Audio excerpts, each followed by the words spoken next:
Alhamdulillahi Rabbil Alamin, wassalatu wassalamu ala nabiyyina Muhammad wa ala alihi wa ashabihi ajma'in.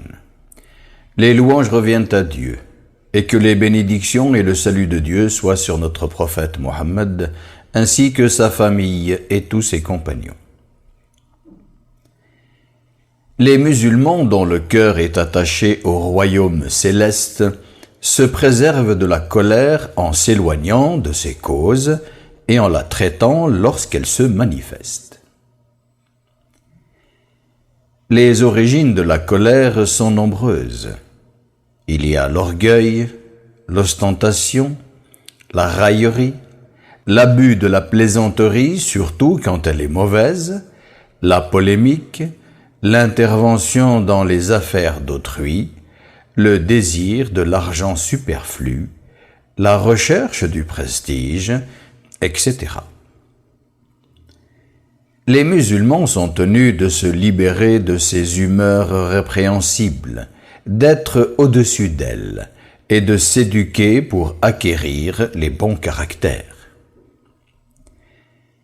Les musulmans doivent se discipliner et prendre l'habitude de se parer de nobles qualités comme la mansuétude, la patience, la prudence dans le comportement et dans le jugement. Ils doivent prendre pour modèle le messager de Dieu, Mohammed, béni soit-il. Voici une histoire qui met en exergue la mansuétude du messager de Dieu, béni soit-il. Avant de devenir musulman, le rabbin Zayd ibn Sa'na alla trouver le prophète pour le mettre à l'épreuve afin de voir s'il possédait les signes de la prophétie. Il devait donc vérifier si la mansuétude du prophète allait primer sur sa colère, ou si l'emportement aveugle de la personne insensée allait l'emporter sur la bienveillance. Il exigea donc du messager de Dieu sa créance avant terme, avec brutalité et grossièreté. Le prophète fit preuve de magnanimité. Il lui sourit et il blâma Omar qui venait de réprimander le rabbin Zayd ibn Sa'na.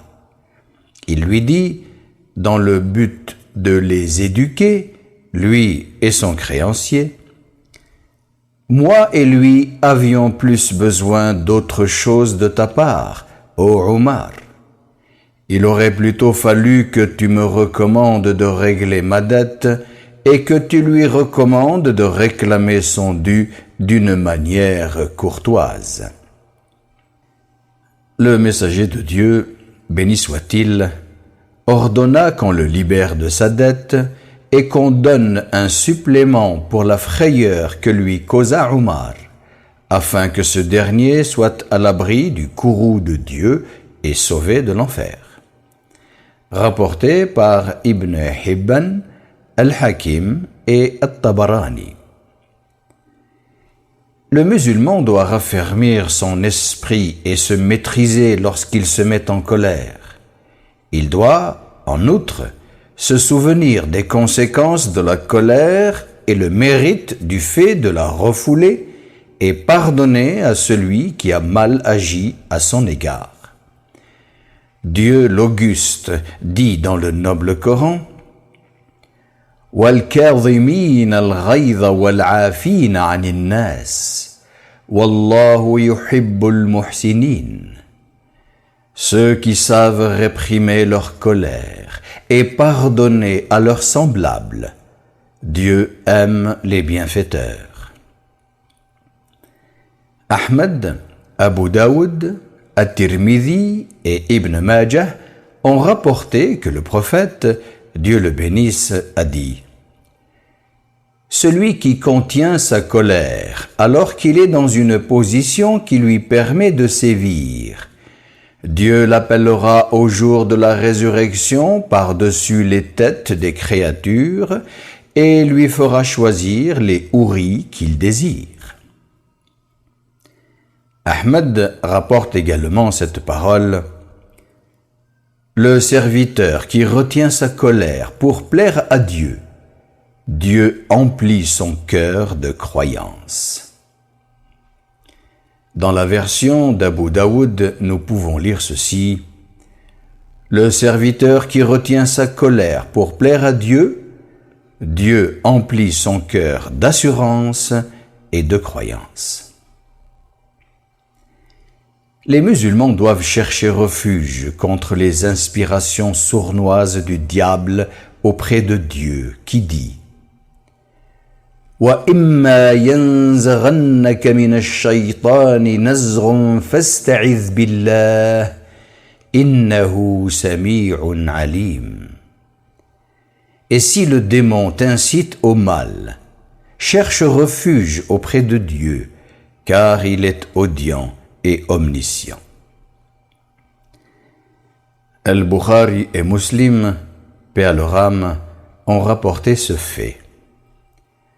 Deux hommes s'insultaient en présence du prophète. L'un d'eux injuriait l'autre si violemment que son visage était rouge de colère. Le prophète, Dieu le bénisse, dit alors « Je connais une parole qui fera disparaître sa colère s'il la prononce. C'est « Je cherche refuge auprès de Dieu contre Satan le maudit. » A'udhu billahi minash shaytanir rajim. Le musulman doit changer de position lorsqu'il se met en colère. Ahmed et Abu Daoud ont rapporté que le prophète, Dieu le bénisse, a dit « Que celui d'entre vous qui se met en colère s'assoie s'il est debout. Si sa colère ne se dissipe pas, qu'il s'allonge sur le côté. » La raison en est que celui qui se tient debout est plus disposé à la vengeance, alors que celui qui est assis ou allongé en est plus éloigné. Il se doit donc de garder le silence, car il est probable que ses dires reçoivent une réponse qui amplifierait sa propre colère. Il pourrait également dire des paroles qu'il regretterait par la suite, car il n'aurait pas souhaité les dire. Ahmed, At-Tirmidhi et Abu Daoud ont rapporté que le prophète, Dieu le bénisse, a dit « Si l'un d'entre vous se met en colère, qu'il se taise. » Il répéta 3 fois cette parole. En état d'excitation, il est conseillé de faire ses ablutions. En effet, la colère engendre une chaleur dans le corps. Le sang entre, pour ainsi dire, en ébullition et provoque le déchaînement du corps, mais l'eau le refroidit et le ramène à son état normal. Ahmed et At-Tirmidhi ont rapporté que le prophète, Dieu le bénisse, a dit dans un sermon « La colère est une braise qui s'enflamme dans le cœur du fils d'Adam. » De plus, faire ces ablutions est une pratique cultuelle où l'on évoque Dieu, ce qui oblige Satan, qui vient attiser le feu de la colère, à battre en retraite. Le prophète, Dieu le bénisse, a dit, d'après Ahmed et Abu Daoud, « La colère provient de Satan, et Satan est créé de feu. Que celui d'entre vous qui se met en colère, qu'il fasse ses ablutions. » La colère répréhensible que le musulman doit traiter en éliminant les causes est celle qui n'est pas pour Dieu et pour la défense de la religion qu'il a révélée. Cette colère est plutôt pour soi-même et elle sert à assouvir un désir de vengeance. Cependant, la colère peut être un caractère louable et un comportement souhaitable, dès lors que les limites sacrées des lois divines sont transgressées, comme l'outrage à un des éléments de la foi, critique d'un bon caractère, dénigrement d'un acte cultuel ou que l'on porte atteinte à la vie que Dieu a rendue sacrée, à l'honneur d'une personne ou à ses biens. Dieu l'Auguste dit à ce sujet: قاتلوهم يعذبهم الله بأيديكم ويخزهم وينصركم عليهم ويشفي صدور قوم مؤمنين ويذهب غيظ قلوبهم. Combattez-les donc. Dieu les châtiera par vos mains et les couvrira d'ignominie. Il vous donnera la victoire sur eux, apaisera les cœurs des croyants, en bannira la rancœur. Al-Bukhari, paix à son âme, rapporte: le messager de Dieu avait plus de pudeur que la femme vierge derrière le rideau de sa chambre. Et lorsqu'il n'aimait pas une chose, cela nous apparaissait à son visage. Il a également été rapporté par Al-Bukhari, Muslim et d'autres que le prophète ne se mettait jamais en colère pour quoi que ce soit. Mais lorsque les interdits de Dieu étaient bafoués, rien ne résistait à sa colère.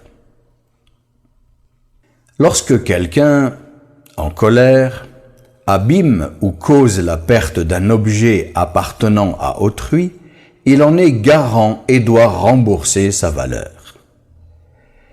S'il tient des propos impies, il sera considéré comme négateur et devra se repentir. S'il jure, son serment devient effectif et il doit, en conséquence, l'honorer. S'il répudie sa femme, celle-ci le sera incontestablement. Le musulman demeure profondément attaché au bon conseil, à la connaissance des voies du bien et à la constance de la science utile qui va de pair avec la bonne exhortation.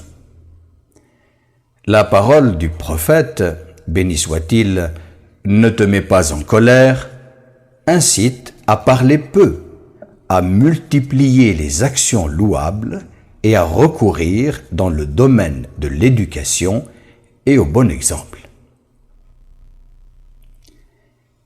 Seigneur, nous croyons en toi. Pardonne-nous et accorde-nous ta grâce, car tu es le meilleur des miséricordieux.